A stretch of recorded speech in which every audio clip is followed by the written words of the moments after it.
before Patrick gets some another something. Okay, so let's just recap some of the stuff we did last time. Right, so we looked at some more ring homomorphisms. Really, we recapped this last time. What we did was we looked at some of these nice properties about our ring homomorphisms, and we closely looked at numbers 2, 3, and 4, really as practice for us to feel comfortable again talking about images and pre-images, and remembering how to prove statements like those, where the big definitions are showing up here. I'm in the image of some set here. If I can find something in the set that maps over to it, so this is something in my codomain, I'm inside of the pre-image of J, or sometimes we'll say the pullback. If I'm an element inside of the domain this time, where when I map it over, it lands back in J. So usually this is, again, the one that students feel a little bit more scared about just because of the notation, but to actually prove something's in the pre-image is much easier to do because we just look at what happens to the image and decide does it land in the correct place. Unlike with our image points here, we have to find something explicitly from our appropriate set that gets mapped over to this element. So sometimes that might feel hard to find something specifically in there, but we went through some examples really for numbers 2, 3, and 4 to remind ourselves how these work. Right, and they were quite long here. And one reminder that we had when we were showing ideal, something was an ideal, we no longer have to show it's closed under multiplication because the absorption really does that. It's more general than just showing it's closed under multiplication. So just as a reminder, when we want to show things are ideal, we can skip close under multiplication. As long as you remember to do the absorption there, it really does 2 and 1 in that case. Okay, we then studied pretty briefly some nice facts about our kernel. It turns out that the kernel of any ring homomorphism is going to end up being an ideal of the domain, right? Because our kernel is a subset of the domain, the things that get mapped over to 0. So it's going to be an ideal of the domain R. So what this is telling us is that we really can think about R mod, our kernel of any ring homomorphism, and it's always going to give us a ring back out. So I can really think of the quotient ring here, and I can get a lot of nice properties that really rely on what we're going to do today. That's really where they're coming from. But some of these ideas, if I have a ring homomorphism, then I know my kernel is going to be an ideal of R. So the order needs to divide the order of R. I know that my image here, this is going to be a big fact, is going to be the same size as the number of cosets I have in R mod the kernel. Okay, I also know now that this order has to divide the order of R if it's finite, and it also has to divide the order of S because it's going to be an ideal of S also. And so it's going to divide the GCD of both orders here. And the last one, I can tell you directly what the size of your domain is going to be, your ring R. It's going to be the size of a kernel times the size of the image here. And really this number 2 is kind of hinting at what the isomorphism we're going to get between these rings. And this is going to be our first isomorphism theorem, which is telling us that this quotient ring, R mod the kernel, is actually isomorphic to the image of our homomorphism here. Okay, so we'll go into more details on our packet from that. But some takeaways about our ring isomorphisms, really looking back at our properties. Really, I should have said this before the kernel stuff, but if I have a ring isomorphism, I have a homomorphism, but then on top of that, it's injective and surjective. So I get some nicer properties than just the ones that we see in that big list of ring homomorphism properties. I can say that if I take any unit in my domain, it's going to map over to a unit in the codomain. And because it's a bijection, I know I have the same number of units in one versus the other. So that's one property that's going to be pushed through in an isomorphism, which we want. Because if we really want these rings to be the same, we want how their units act to be the same. So we want them to have the same number of them. It turns out the same with our 0 divisors. If I take a 0 divisor and I push it through the map, It'll give me another zero divisor. And because this is a bijection, I know I have the same number in each set here. Okay, so again, these are really going to help us to decide if rings are not isomorphic to each other, because if any of these facts are not true, then I can't have a homomorphism between them, and I can't have an isomorphism between them here. So this is really telling me that if R is a field, or R is a field if and only if S is a field, and then R is an integral domain if and only if S is an integral domain here. So all of our nice properties that we want to still hold through our isomorphism is really doing this. It's really holding all of the structure that we want, not just the subtraction, the multiplication, ideas about our unity, our units, even our zero element has to be sent to the zero element, and now our zero divisors get sent to our zero divisors here. If I want to show two rings are isomorphic, I have to explicitly find an isomorphism between the two. If I want to show two rings are not isomorphic, I can decide, are any of these properties not true? Do I have different number of zero divisors, different number of units? Is one a field and the other's not? Is one an integral domain and the other's not? Is one commutative and the other's not? So as soon as one of these properties is not true, if they don't agree with one of these, you can immediately say they're not isomorphic. But the only way to show it is actually isomorphic is by coming up with a map between them, an isomorphism between them.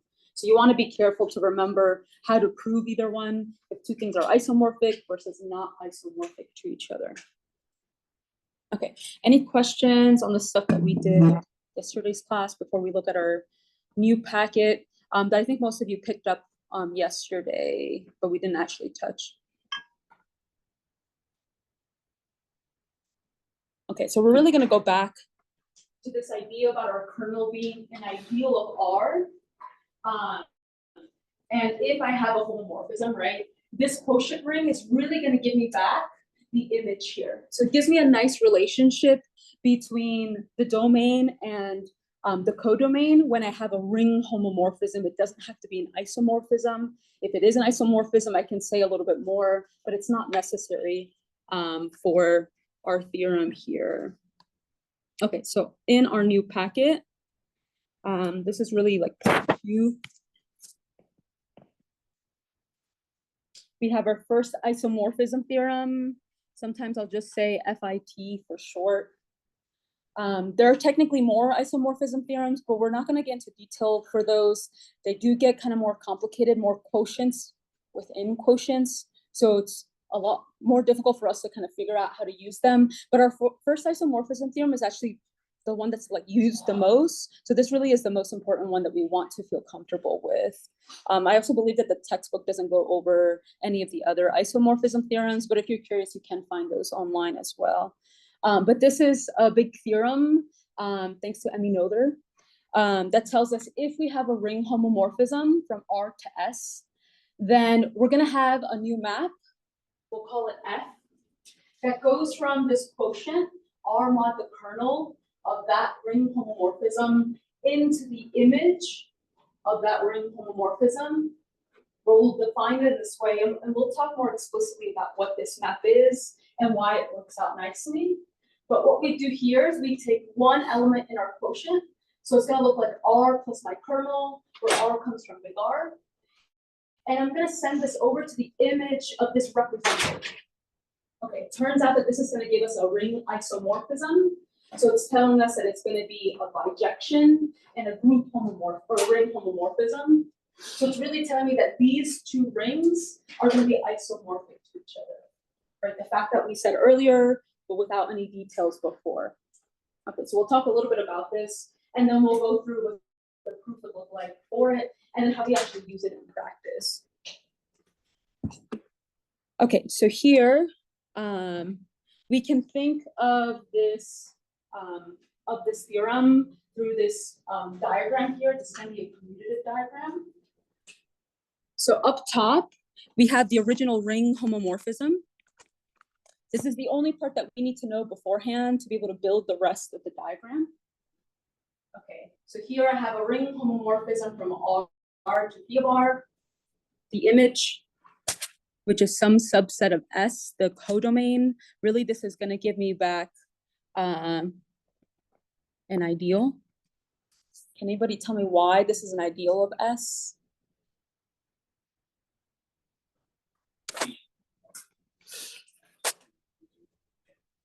So we have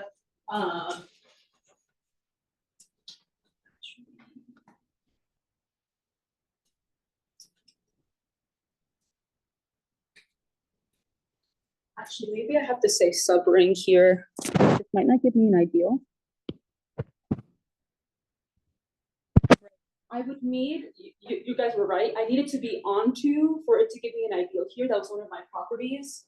It's onto the image, but it's not necessarily onto S, my codomain. So I have to be careful here. This does give me back a subring because I start with the subring, I push it through, and it gives me another subring in my codomain here. I can also view this as an ideal of R, push it through. It should give me an ideal if it's surjective onto S, but I don't actually know that. So I can't necessarily say that it's going to give me an ideal in S, but I do know it's going to give me a subring. These are really coming from our properties that we looked at yesterday. If we don't feel comfortable with them yet, that's totally fine, but I just want to talk about how we know this information. It's not just a subset. I can actually say it's a subring here. Okay, so the only part that we're given is this top part. Okay, but there's a natural map that we have from R to this quotient, really to any quotient. The natural map that we have takes R, any element in my ring, to the coset represented by, I can write this by R plus the kernel of P. Okay, and now F is this map that we're saying exists that gives us back an isomorphism. So here I'm going to have this map that takes this R plus the kernel and sends it over to phi of R. So here I have an isomorphism. R plus the kernel.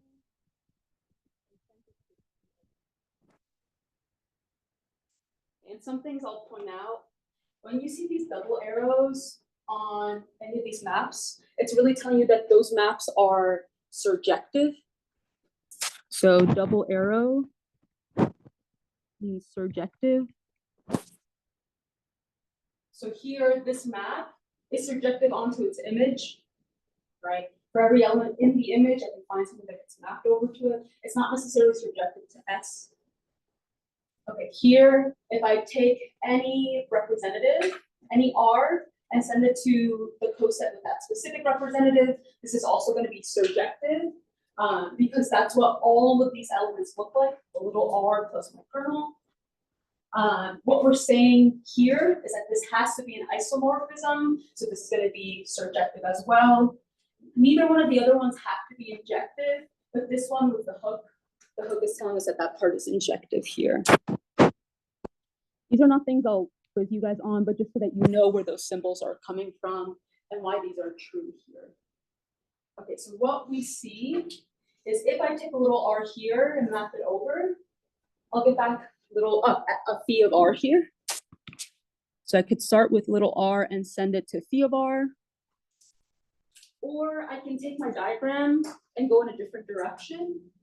I can take my little r, send it to R plus the kernel, then send it to phi of R, and I land in the same exact spot. So really what this is telling me is that if I do a composition in the correct order, so if I do F composed with this pi, I'll get back exactly my phi function, my ring homomorphism that I started with here. So really what we're saying is that there's a bijection, a really isomorphism here that lets us have this, what we call a commutative diagram. Because no matter which way I take it, I'm going to get the same exact answer. Right? My only options are to go this way or to go down and then come back up. But I get the same exact answer when I do this. Right, so this is like one way that we can represent the same idea. And this is really the portion of our theorem that I have this nice map here that makes this all work out and that it is an isomorphism here. Okay, so what if our map was onto our original ring homomorphism from R to S? What could I say there? What is phi of R equal to? What is the image equal to if it's surjective? Say it again. What specific set is it equal to? No matter what map I was working with, so let's say I had G from A to B, and if I said this map was surjected, that means my image equals the whole codomain. So here, this is telling me if my map is onto, then this is telling me that my image is going to give me back my whole codomain here. So when I'm onto, I can actually say a little bit more. I can replace this with S. And here what we could say then is that R mod the kernel is going to be isomorphic to S image of R here. This is really the way that we're going to try to think about it. We're going to be looking at maps that are surjective, ring homomorphisms that are surjective.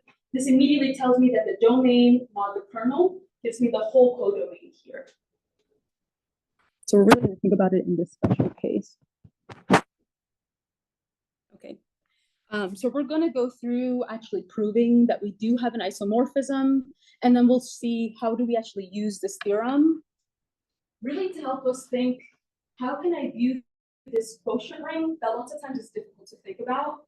Really, what more information can I get about my codomain given this information here? Okay, so what we want to do is we want to show that this F that goes from our quotient ring to the image, that it gives us back an isomorphism. So we need to show that it's well-defined, it preserves our operation so that it's a ring homomorphism, and then we need to show it's bijective so that it shows us that it's an isomorphism, right? Where our map is taking any coset here and sending it over to phi of the specific representative. Right, so something that we want to be able to do is, what if I represented this with a different element? Will it give me the same answer back up? If it's well-defined, it should be able to do that. It won't matter how I write this element, I should get the same exact answer back out. So this one looks like the opposite of our injective. I start with the same input, and I show that the outputs have to be the same. So here for well-defined, I'm going to take R and R prime elements in R, where in my quotient ring, they're the same. So R plus the kernel gives me back R prime plus the kernel. Okay, and what we want to show is if we take F of these elements, do we get the same output so that it actually gives us a well-defined function here? Okay, but what can I say if I know that these two are equal to each other as cosets? If the difference of the representatives lands back in this ideal. So here, if I take R minus R prime, I'm going to land back in the kernel. And this is really going to help me to show if I map these elements through F, I will get the same answer back out. Okay, so we're going to start with one of these images, R prime, F of R prime plus the kernel. We're going to do some manipulation until we see that this is the same exact answer as if I plugged in R plus the kernel phi instead of R prime. Okay, but what does my map tell me to do to this coset? Where do I send this coset? Phi of R prime. I take my representative and I push it through the original ring homomorphism phi. Okay, and now we want to do a nice trick to manipulate this so that I see an R show up somewhere. Okay, so what I'm going to do here is I can represent this by adding the 0 element in the codomain. Right, adding 0 doesn't change anything. But I can think, what gets mapped over to 0? And then I can replace that here instead, so it looks like phi of something. So what things get mapped over to 0? Right, things inside the kernel. are exactly the things that map over to the 0 element here. So I know in particular that R minus R prime is in the kernel. So when I do phi of this element, I should get 0 back down. So I can really think this is the same as phi of R minus R prime. This is directly coming from knowing that the phi lands inside the kernel here. Okay, but because I have a ring homomorphism, when I see addition, subtraction, or multiplication on the outside, I can push it to the inside instead. So here, when I do that, and I'll be careful to put parentheses here just in case. Although I'm doing addition, if it was subtraction, I really need to be more careful. So how can I simplify this here? Just phi of R. And my goal was to show f of R prime plus the kernel, give me back f of R plus the kernel. So what could I do here? Yep. I know that my map sends a representative plus the kernel to phi of that representative here. So usually we think of it in this direction, but I really can go in the opposite direction as well. Okay, so this is telling me if I have two different ways to represent the same element in my domain, my output is going to be exactly the same. So I do actually have something well defined. It doesn't matter on how I represent my elements. They do give me the same exact output here, right? Just like when we think about rational numbers, I can do 1/2 versus 2/4. And I don't want my definition of my function to send those to two different outputs because they're really the same rational numbers. So here, these are really the same elements in my quotient ring. So I need them to give me exactly the same output here. Okay, questions on our well-defined or how we prove well-defined? When we like solve anything for like well-defined, like in this sense, do we always get that R minus R prime? So if we're working with quotient rings, then I know when I take their difference, it lands in the ideal. So it depends on what specific elements we're working with, if they're in quotient rings and what the ideals are. But this is just coming from the what it means to be equal in a quotient ring. Yep, that's where that came from. Yep.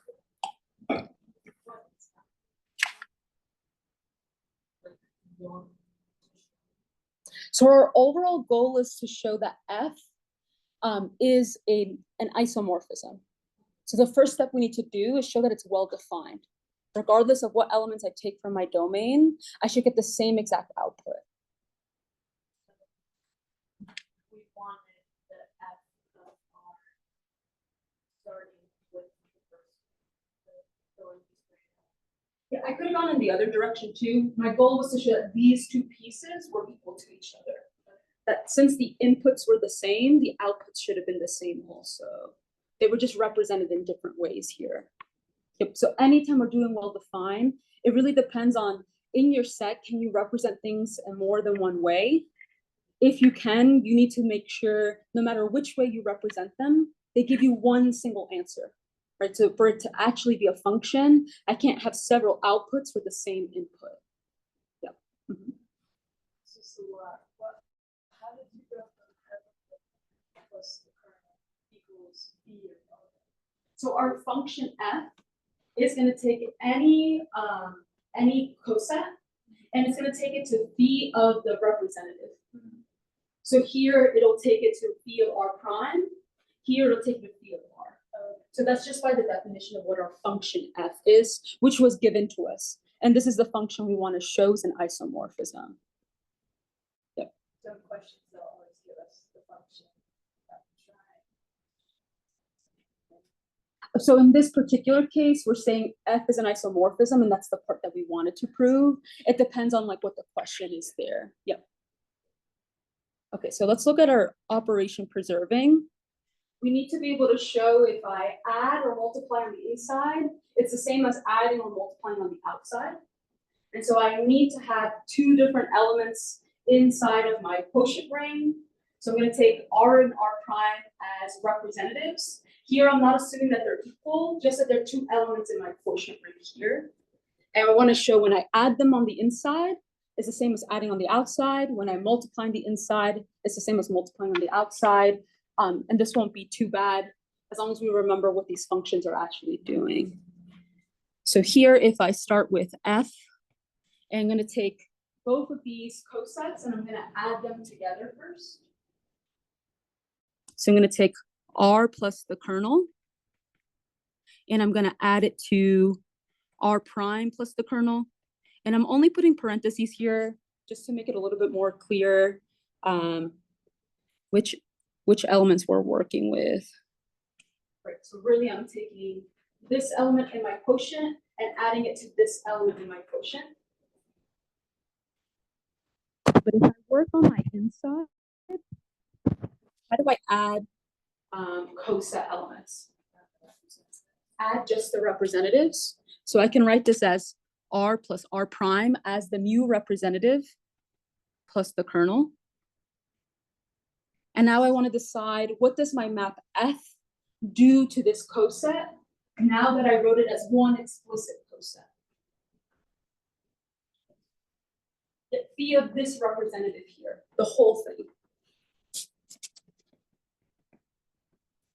Okay, and now I know I'm working with phi ring homomorphism. So anytime I see addition, subtraction, multiplication on the inside, I can split it apart on the outside. You'll get the next line. Phi of r plus phi of r prime. Since phi is a ring homomorphism, our addition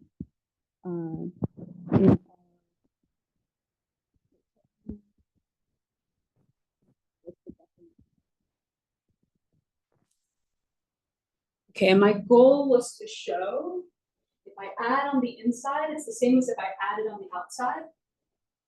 So I want to think, how can I represent these as f of something? Exactly. So the first one's the same as f plus f of r plus the kernel. The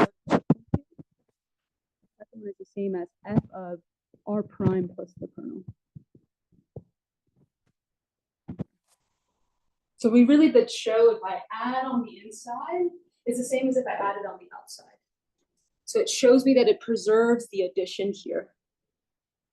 Okay, and we're going to do something similar for multiplication. These are actually the simpler ones. They just work out really nicely because we're working with phi, a ring homomorphism here. So instead of adding, I'm going to multiply. Yeah. Is that showing like both directions of like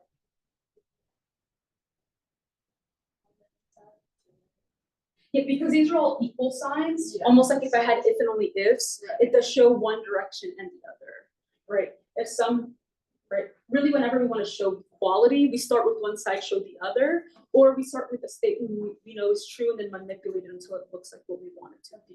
So here we want to show these two are equal, and so I just start with one side and show the other. Yep. Okay, so let's do this for multiplication. And again, I'll be careful with my parentheses just to make it more obvious. I'm taking this first element in my quotient ring and multiplying it on the inside. And the first thing I want to do is simplify this inside piece because I only know what to do to my function if I have one specific element inside of it. So here, how do I multiply my cosets here? Multiply the representatives. So here I'll get r times r prime plus the kernel. Okay, and when I do this, I have now one single element inside of f, so I know how to use my definition to tell me what I get. I take the representative and I do phi of that element.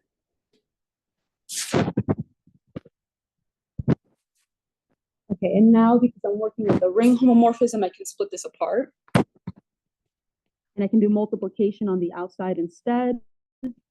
And these are exactly r plus the kernel times f of r prime plus the kernel, which is exactly what we wanted to show. If I multiply on the inside, I should get a multiplication on the outside as well. Right, and really the justification here is exactly the same as what we saw above. This is, right, I guess this one's different. This is our multiplication of our cosets. This is the definition of the map.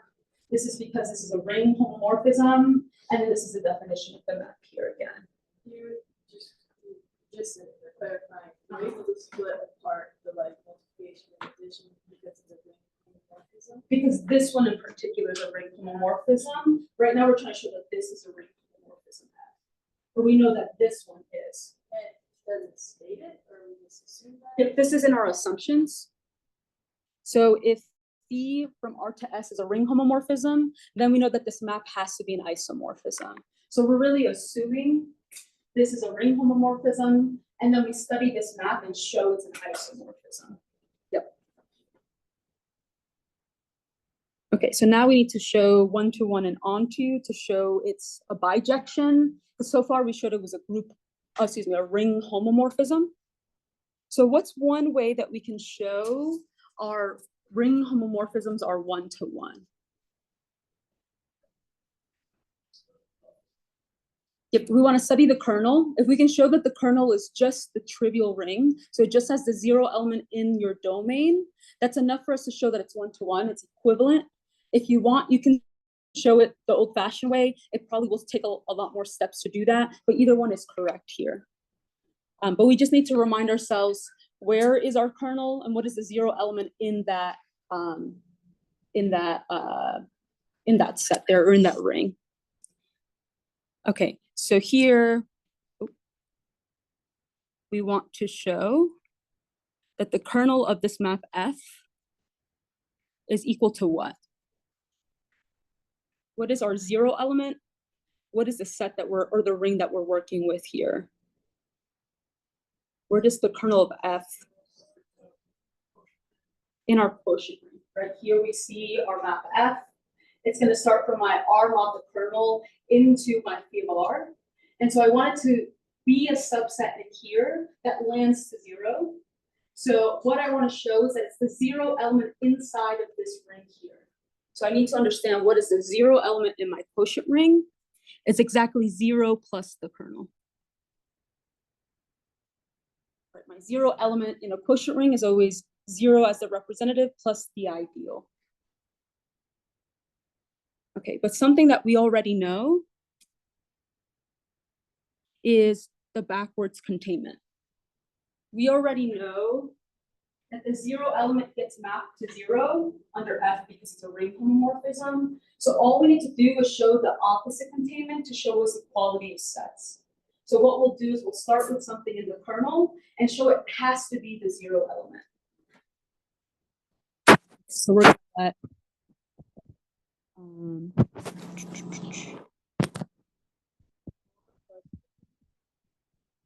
inside of the kernel of F.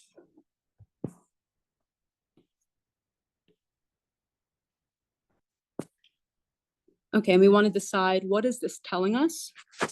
This is telling me when I plug in F, or when I plug in this element into F, and I know what this is equal. This is equal to phi of R. I get back the 0 element in my codomain. And here I can write this as 0s. I don't know anything about my ring S. I just know it's going to be 0 here. So what is this telling me about R?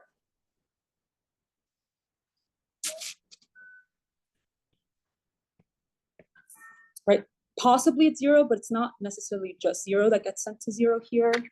Where can I say this lives in terms of phi? What are the things that get sent over to 0? In the kernel of this map here, right? If this element gets sent over to 0, that's saying it's inside the kernel of this map here. Our goal was to show that this guy that we took from the kernel is actually 0 plus the kernel. But R plus the kernel that's already in there is 0 plus the kernel.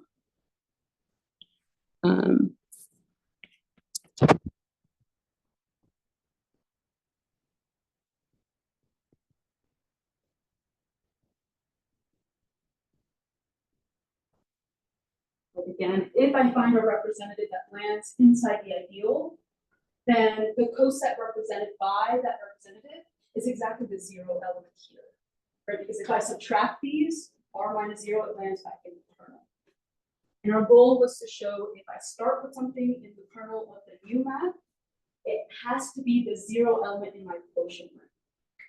So I'm showing here that it's exactly the 0 element in my quotient ring because it's equal to 0 plus the kernel of phi, which is the 0 in my quotient ring here.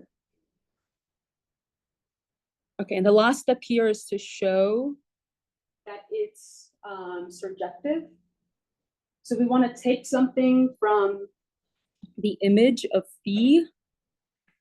This is where my codomain here. So I want something in here, and I want to find something in my quotient ring that gets mapped over to it. So we're going to let S be inside of the image. What does that tell me? What can I conclude if I know S is in the image of R?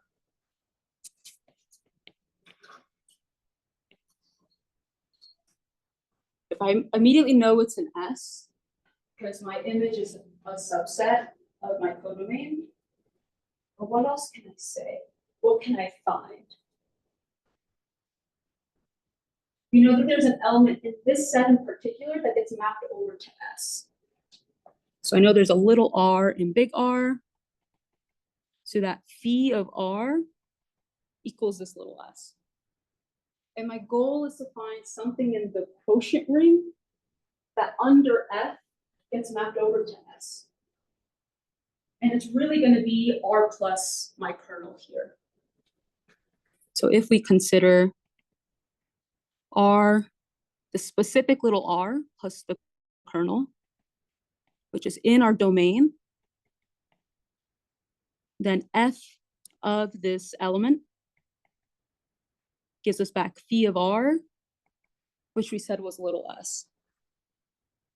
So everything in the image of our original ring homomorphism gets mapped over through F by something in our domain here, which is our quotient ring.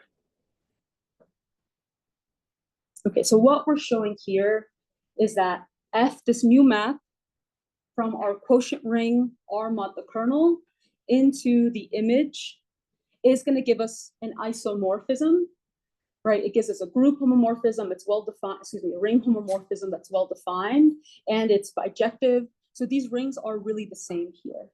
When I think ring homomorphism, B, from R to S, I know that this new quotient ring is going to be the same ring as phi of R. Right? That's what we mean by saying they're isomorphic to each other as rings here. Okay, so what we're going to do is decide how can we actually apply this? How can we show a quotient is isomorphic to a ring? We really want to find a ring homomorphism between some of the pieces and acknowledge the quotient part or the ideal as the kernel of that map. Right, so we'll see this here. We actually talked about this previously, that Z mod NZ gives you back Z mod N, right, where this is an ideal of Z, these are all the multiples of N. If I take the quotient ring, it's exactly like my ring Z mod N here. Okay, so what we need to do is we need to make it fit this pattern. So we need an R to show up here, an R mod I, and another ring here. And this is going to be the ring homomorphism. So immediately I know I want a quotient ring here. So that's telling me what's going to show up. There's going to be my Z mod NZ.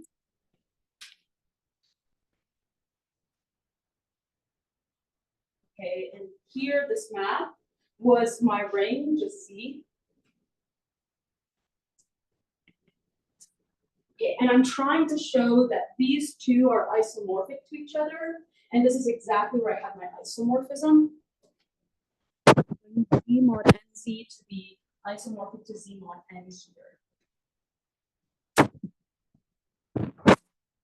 Okay, so here we're seeing we want to come up with a map here that's a ring homomorphism where my domain is Z, my codomain is Zn, And what other piece of information do I have? Where does the NZ come in place?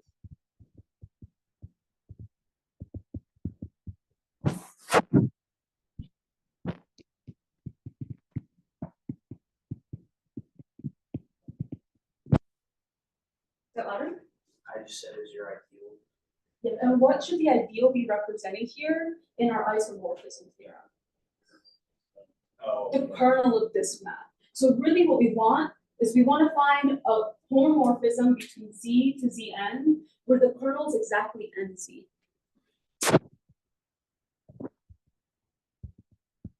If we can do that, if we can find this nice ring homomorphism with these three properties, so really just this added part, then the theorem is telling me I have an isomorphism between these two here. And so it does the work for me. I don't have to find the isomorphism. I don't have to look at the properties of them. All I need to do is find a map between the two where this is also surjective and that the kernel is equal to NZ here.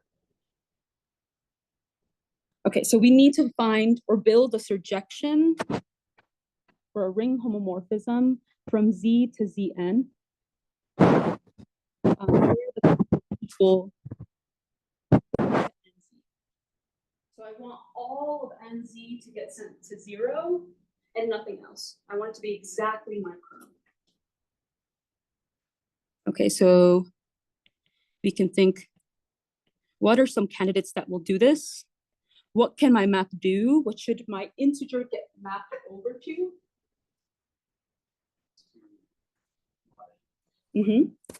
So if I take my integer and I just think of the class of that element, or I can think reduce it until it lands between 0 and n-1. Yes, so this is defining my map. And I'm saying no matter what I choose from my domain, this is what I want to map it over to. So any integer is going to be sent over to that integer mod n, or the class represented by that x there. Right, if I took, let's say this was 5, and I took 7, if you said sending it over to 7 mod n, or 7 mod 5, which is 2. And I can really do this for any one of my integers. This is going to give me a well-defined function. Okay, so is this onto my Zn? Is this surjective?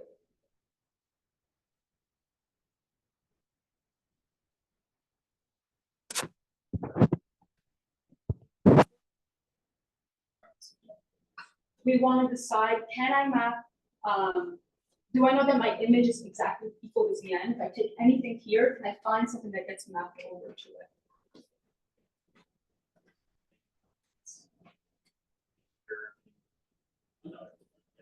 All right, if I took the class represented by, let's say, 2, 2 will get mapped over to it.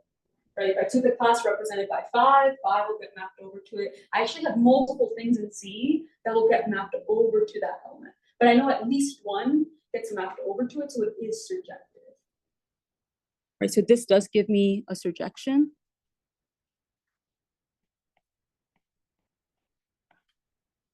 Okay, so I took care of this part here. It's surjective, I have the right domain and codomain. And so the last thing I need to understand is what is the kernel? So the kernel here is going to be any integer. Maybe I'll do it like this. I have an integer where when I map it through, I get back 0 mod n.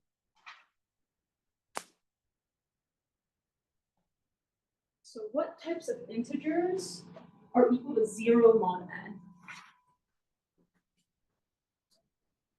Say it louder. Multiples of n. All the multiples of n, my nz and nothing else. So this is telling me my all of the multiples of n. Because if I'm a multiple of n and I do mod n, that's exactly 0. If I take something outside of here, I won't get 0 mod n. Right? This is the only way I'll be equivalent to 0 mod n is if I'm a multiple of n here. Right? If I wanted all the things that were equivalent to 1 mod n, I take my NZ and I add 1 to all of those elements, and that would give me the answer instead. But here I really want all of things that get mapped over to 0. Okay, so what this is telling me, since I have a ring homomorphism that's surjective, and I know exactly what the kernel is, then I take my domain, I mod out the kernel, and I get back the image. Okay, but I have more information. I know the kernel is NZ, and I know because this is surjective, that my image is exactly Z mod N. So this is how we can use our first isomorphism theorem, just by finding a ring homomorphism of these 2 pieces that's surjective, where my kernel is exactly NZ. It tells me that these have to be isomorphic to each other. Right, so when we see things like show that this quotient is isomorphic to this other ring, I take the ring from my quotient as my domain, I take the other ring as my codomain, and what I quotient out by, my ideal, is supposed to be my kernel there. Right, so that's the setup that we want. Finding the ring homomorphism might be difficult, but lots of times there are kind of natural maps that we have between them. So you just want to test out. Do I get a ring homomorphism? Is this surjective onto the ring I want it to be? And then I make the correct kernel here. Okay, so let's look at our next example. Go for it.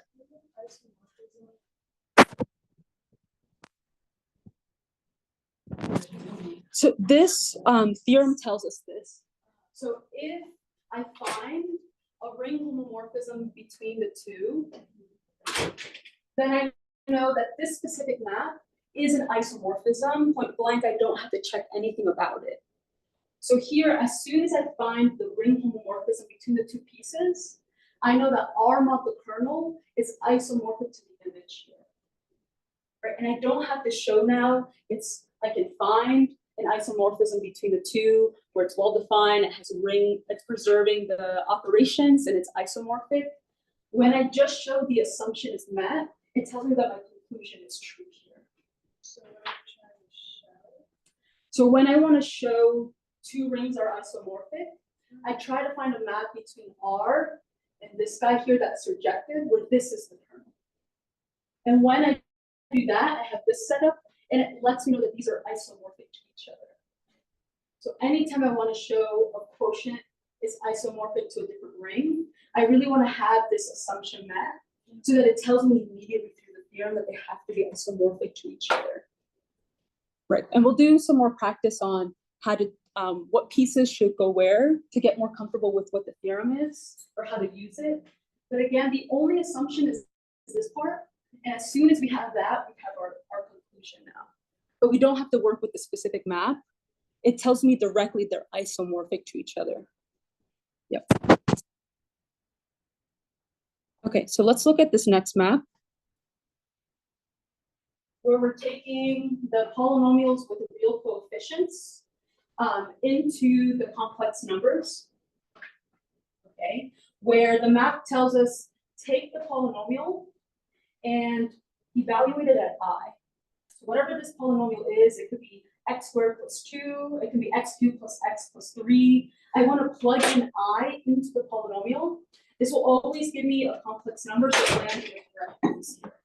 So what we're going to do is we're going to show that we do get a ring homomorphism, and then decide how can I use my first isomorphism theorem to tell me the relationship between my domain and my codomain by finding the kernel and by finding the image here.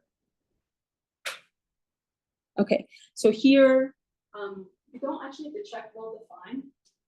If I take 2 polynomials that are the same, that are equivalent with real coefficients, then if I evaluate it at no matter what number I choose, because it's a function, I have to have the same answer come back out.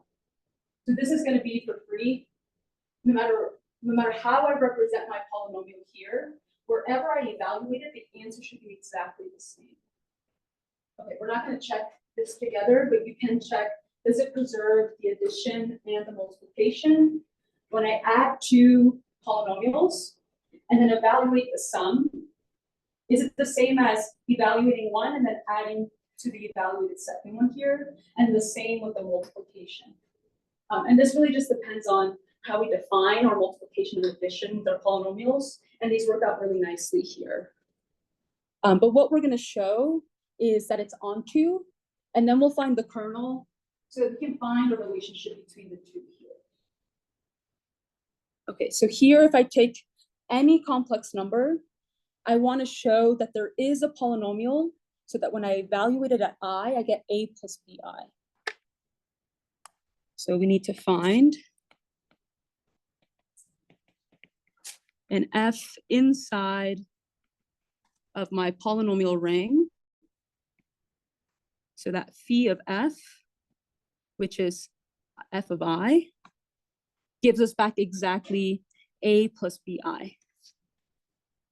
So what we need to decide is what is our polynomial? What should our polynomial look like so that when I plug in I for x, I get a plus bi. And again, we want our coefficients to be real numbers here. Exactly. So here, if I have a plus bx, because a plus bi was a complex number, that means these pieces are real numbers. So that's telling me that this does land in the correct place. And when I take c of this, I'm going to plug in I for x, and I exactly get this complex number. Right, so this is telling me no matter which complex number I choose, there's at least one polynomial that will get mapped over to it, that when I evaluate it at I, I'll get exactly that complex number. Okay, so this is telling me what the image is. So I know that the image of this map is exactly the complex numbers. And now I need to study the kernel to be able to decide what does the first isomorphism tell me, which things are isomorphic to each other. Okay, so here the kernel is going to be the polynomials with real coefficients that when I map f through my ring homomorphism here, I get back the 0 element, and this should be in my codomain, but that's just 0 because it's my complex numbers. So I want to decide which polynomials, when I evaluate it at I, gives me back a 0.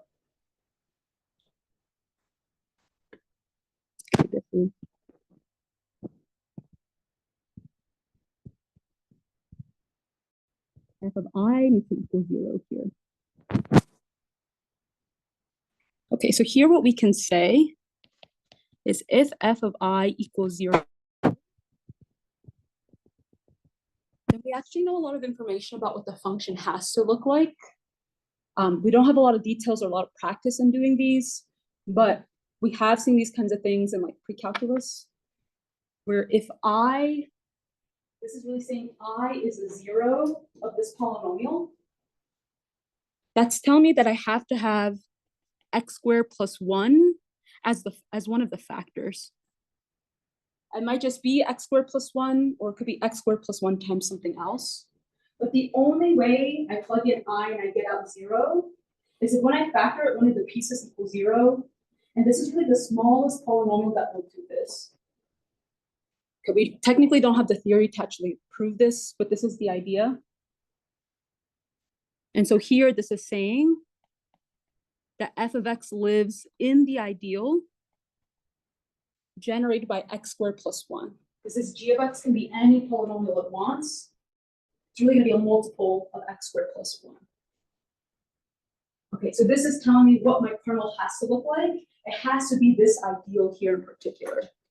Is that so much because when you put an I and it's -1 plus 1 is 0? Yep, if I try to solve for this equal to 0, I can move the minus 1 over and then solve if my x is either plus or minus I.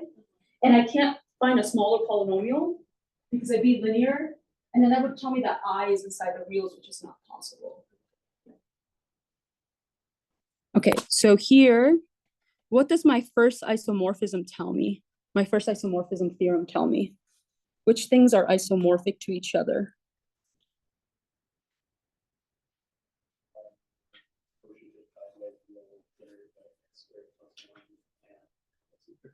Yep, so here I take my domain.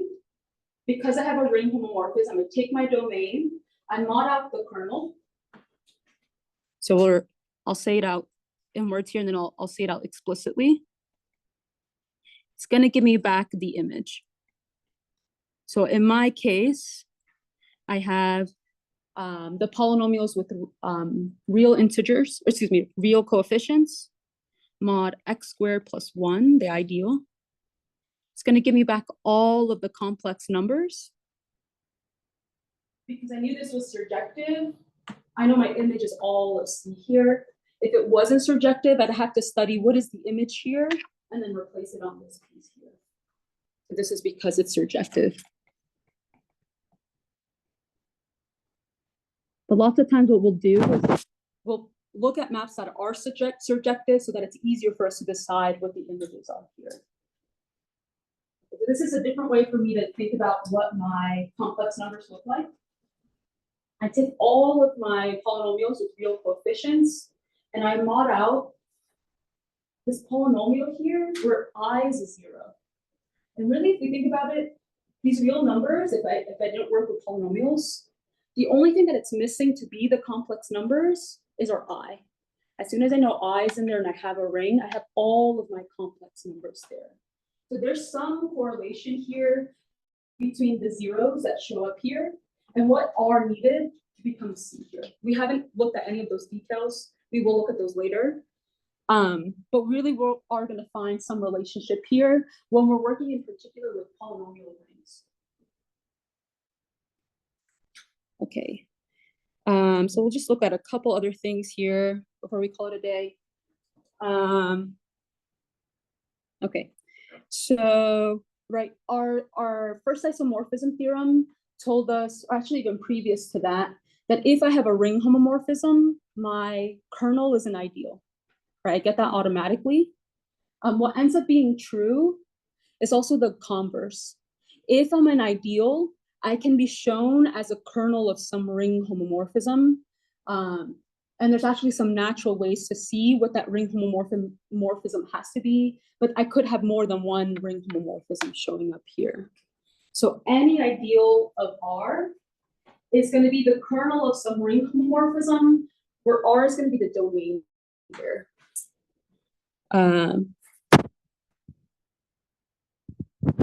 This one's actually pretty simple, what this would look like. We won't go through it today, but if I take any ideal I of R, I know R mod I is a ring, and I can look at the map that goes from R to R mod I, where I want this to be surjective, and I want the kernel to be I.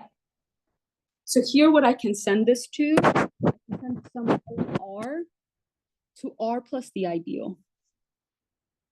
It turns out that this is going to be surjective, because this is what all of my elements in here look like.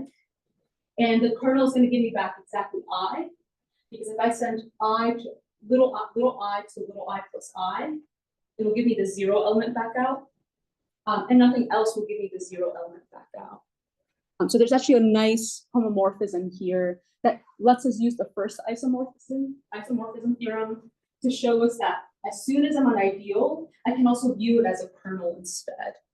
So all my kernels can be seen as ideals. All my ideals can be seen as kernels of ring homomorphisms.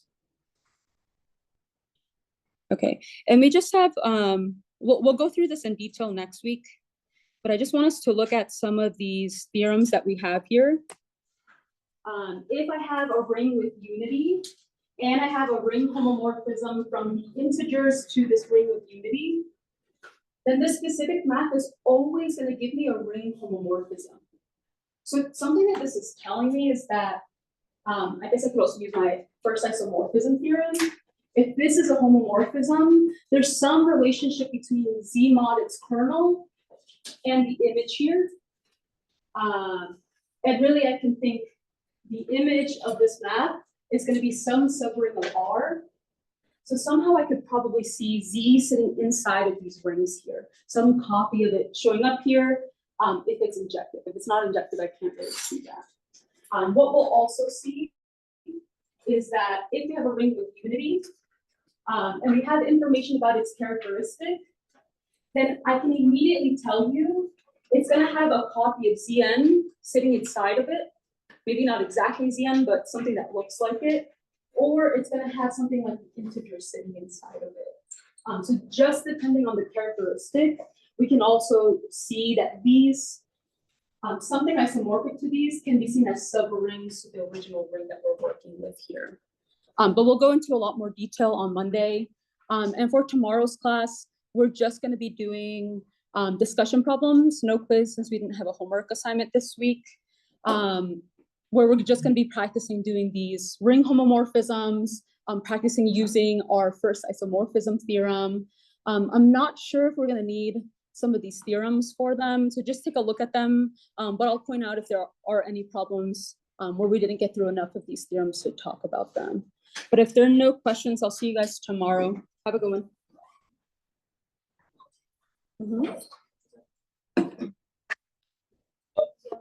Yep. Oh yeah, the goal is that I'll have the